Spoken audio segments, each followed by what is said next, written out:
สบายดี FC ทุกคนเนาะสำหรับในตอนเช้ามื้อนี้เฮาก็สิมาเฮ็ดเรียกรวมบ้านคือหม่างเพื่อนเนาะไปวัดเนาะไปเฮ็ดกุฏิศาลาเนาะเพื่อเพื่อนเก่าทางเกษียเฮียเพิ่นบ่ได้ใช้เพิ่นสิเฮ็ดใหม่เนาะเพิ่นก็เลยให้หม่างเอา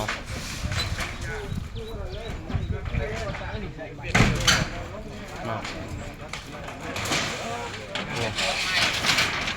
ไปตรวจใหม่ได้เดือนได้ไหมเขามีมาทุกแล้วห้ากับไปตรวจมาเมื่อวาน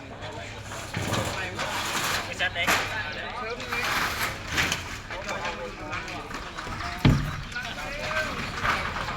เด้อมาเด้อไผยังบ่ทันได้มาเด้อเพราะว่ายังขาดกำลังอยู่เพราะสิเอาเสานี่ลงนี่เนาะเอาโครงครึ่งลงเนาะยังขาดกำลังอยู่ในรถหุ่นใดนะเก้ไปใช้ฉันใหม่รถหุ่นใดนี่บนเดียวกันบ่คืองูมาทางนี้สิดอก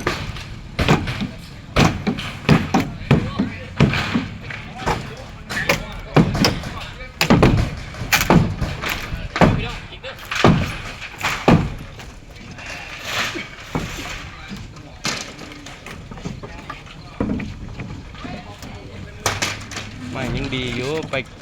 ทักแท้ไปกบอีกเนาะแล้วกบแลนนี่มันงามนี่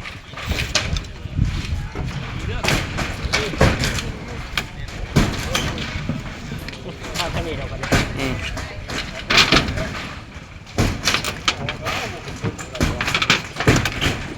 มั่งสังกะสี